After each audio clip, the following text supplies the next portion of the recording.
Welcome to the Deep Dive, where we take a whole library of sources, articles, reviews, studio notes, and boil it all down for you. And today we're looking at a really fascinating contradiction in franchise filmmaking. We're jumping into the fourth installment of a massive animated series, 2012's Ice Age, Continental Drift. A film that, on paper, feels like just another sequel. I mean, it's often called an obligation movie in the industry. What does that mean exactly? Yeah. An obligation movie? It's the kind of sequel made not because there's some burning story to tell, but, just to cash in on a brand that's already successful. And cash in it did. Yeah. So our mission today is to really unpack this extreme tension between how tired the critics were and how much audiences just absolutely loved it. Right. How did a film that so many people saw as creatively exhausted and just formulaic managed to become one of the biggest box office hits of its entire year? Well, the numbers, they're just staggering, and you really need the context. The Ice Age franchise had been going for a decade. It was basically created to be a new animated pillar for Fox after their big sci-fi movie, Titan A.E., completely bombed. Oh, I remember that. Yeah, so by the time we get to film number 4, the formula is set. The herd faces a big threat. They have to travel from point A to point B, and, Scrat causes some kind of global chaos in the background. But even with that predictable formula, Continental Drift pulls in an insane $807.2 million worldwide. And that wasn't just good. It was historic. It was the highest grossing animated film of 2012, period. And the second highest grossing in the entire Ice Age series. So that was a monster hit. A global force. It set box office records for an animated film in places like Russia, Argentina, even Sweden. Okay, so here's the paradox we need to solve for you. Yeah. That financial juggernaut gets an A from audiences on CinemaScore. The people who paid to see it loved it. Right, they were happy. But that same movie gets slammed by critics. A 37% approval rating on Rotten Tomatoes. That is a massive disconnect. How do you make almost $900 million and fail so badly with reviewers? Let's unpack this. I think we have to start with the one character who everyone seems to love no matter what. The one who, ironically, is the reason this whole movie even happens. Scrat, the saber-toothed squirrel. Scrat. The obsessive little guy whose only goal in life dictates, apparently, global tectonics. It's kind of an insane premise when you say it out loud. It is. The entire event, the Continental Drift, is because Scrat tries to bury his acorn and accidentally splits Pangaea.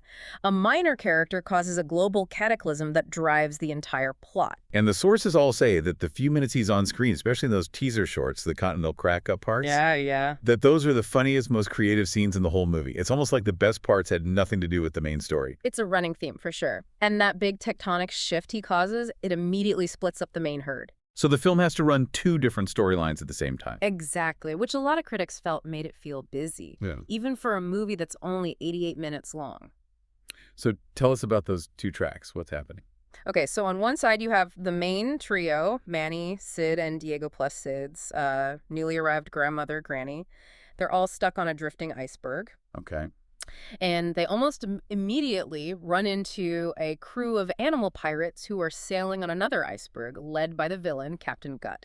So their goal is just escape, steal the pirate ship, and get back to land. Pirates in the Ice Age. That really does sound like they just threw a dart at a board of ideas, doesn't it? It feels a little arbitrary, yeah. And critics definitely pointed that out.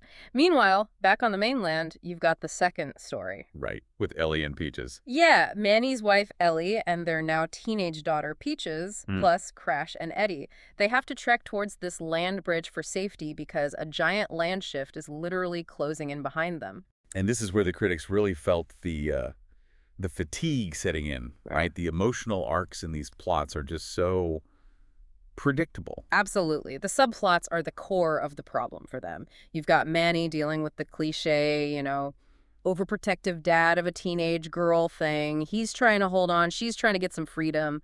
And Peach's own drama is basically a paint-by-numbers teen movie. It really is. She's dealing with peer pressure from the cool mammoths, Ethan and Steffi, and she kind of ditches her nerdy molehog friend Louie to try and fit in. Of course. And then, she learns her lesson about true friendship.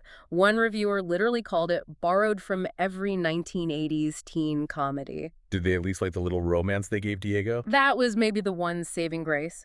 Diego meets Shira, who's Captain Gut's first mate, and they have that classic hate turns to love thing going on. It's predictable, sure, but it gave Diego something new to do. And we can't forget Sid. He gets some family drama, too. Poor Sid. His family finally shows up, which seems great for a second, and then they immediately abandon him again.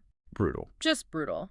But not before they dump his elderly, not all there, grandmother, granny, on him. One review actually loved how ruthless it was. The family was just awful, no big reason needed. So that brings us to the new characters and this massive, star-studded voice cast. Critics seem to feel like this was less about the story and more about just packing the movie with famous names. It was definitely an explosion of star power, yeah.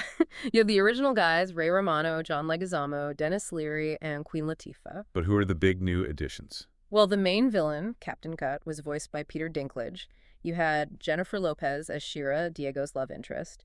And the one who really stole the show, Wanda Sykes as Granny. And for that teen drama plot, they went all in on the celebrity angle there, Oh, too. they did. The popular mammoths that Peaches wants to hang out with, Ethan and Steffi, they were voiced by Drake and Nicki Minaj. Wow. The sources say that choice felt really calculated. It was like a very Tweety 12 specific play for cultural relevance, trying to pull in an older teen audience, even for tiny roles. Yeah. So, a clear commercial move.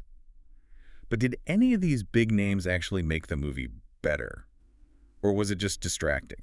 The consensus is that some of them really did work. Peter Dinklage as Gut was called deliciously evil. He brought a real sense of threat that maybe some of the other villains lacked. But one critic said the character got a bit weary by the end. Like, the script didn't give him much to do beyond just being intimidating. The breakout star, though, seems to have been Granny. Oh, without a doubt. Wanda Sykes got massive praise. Her character, the sort of senile sloth who talks to her imaginary pet whale named Precious, Right. was expected to be really annoying, but she just got huge laughs. She completely stole every scene she was in. So while the plot was tired, some of the individual performances really elevated it. Yeah, and that highlights the big split in the production itself. The script, critics hated it. The plot, formulaic. But the technical quality of the animation from Blue Sky Studios was universally praised. What were the big technical achievements they were showing off? This is where the budget went. The visuals were called fantastic, specifically the backgrounds and, most of all, the water effects. Ah, the water. Blue Sky saw the CG ocean, the storms, the icebergs as a huge achievement. They used a mix of their own software plus things like Houdini and RealFlow to get this photorealistic water. That big storm sequence was their showpiece. But all that focus on spectacle led to a pretty big oversight, didn't it? A glaring scientific one. Yes, a big one. The film failed the basic research test. A critic really hammered them on this, pointing out that the splitting of Pangaea, the thing Scrat causes, happened millions of years before the actual Ice Age. Oh, oops. Yeah. The critic basically asked why not use a more plausible event. It just showed they cared more about a visual gag than any kind of coherence, even for a talking animal movie. And that's really the perfect summary of the main complaint, isn't it? That the whole thing felt like a machine built to entertain kids, not to tell a story. Exactly. Reviewers called it too fast-paced, just a string of set pieces. It lacked the wit and freshness of the first film.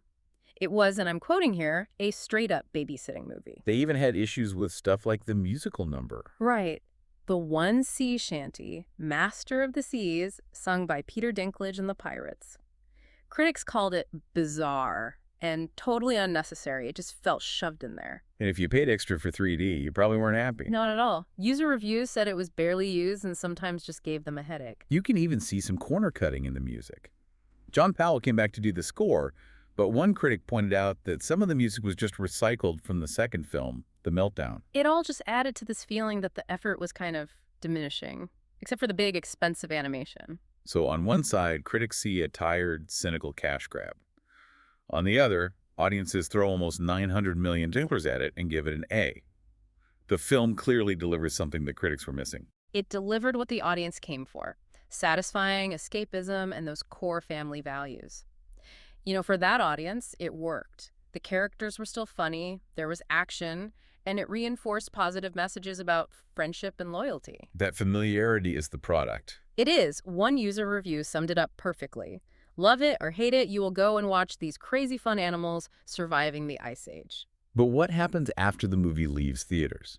We found this really strange, kind of wonderful afterlife for this film years later. Yeah, this is where it gets really interesting. We're talking about its connection to the FX on Hulu series Alien Earth. A very serious, very intense sci-fi show. Exactly. And in that show, Ice Age, Continental Drift becomes this major plot point. It's a shared, fondly remembered movie that the main characters, Joe and Wendy, watch together. It's such a wild choice, but it's brilliant. These characters are bonding under the most extreme, terrifying circumstances by quoting a kid's movie. They do. They specifically quote the exchange between Captain Gut and Sid. Surrender your ship or face my fury. And Sid's confused reply, or face your furry what? It's amazing. And online commentators pointed out that this silly little reference provided real emotional weight, that in the bleak reality of alien Earth, remembering a goofy movie together was, quote, the most human thing you can do. And when you think about it, both stories, as different as they are about adapting to a changing world, whether it's continents shifting or aliens invading. Yeah. That theme just resonates. Yeah, the film's ability to just pop up again as this cultural symbol of comfort and shared memory, that's the real legacy of the Drift. It's pretty incredible. So, to sum this whole deep dive up, Ice Age. Continental Drift was a monster financial success that proved the franchise had global appeal. But it was also a critically tired sequel. Right. It was saved by some amazing technical work, especially that water animation, and a few really strong comedic performances from Wanda Sykes, Peter Dinklage, and of course, Scrat. And its success really shows that for a huge part of the global audience, reliable escapism and those positive family values, friendship, loyalty can completely override a critic's desire for something new. The formula just plain works. It absolutely does. And that enduring formula brings us to our final thought for you. This franchise is far from over. Continental Drift was followed by Collision Course in 2016, and there's a sixth film apparently called Boiling Point in the works for 2027. Wow. So given that critics have been saying for over a decade that the franchise should have stopped at 3, we have to ask, what does its continued success really say about Hollywood today? Does the comfort of a guaranteed product now outweigh the risk of trying to make something truly original? And if it does, how much longer can that formula possibly last? That's something to think about long after this deep dive is done.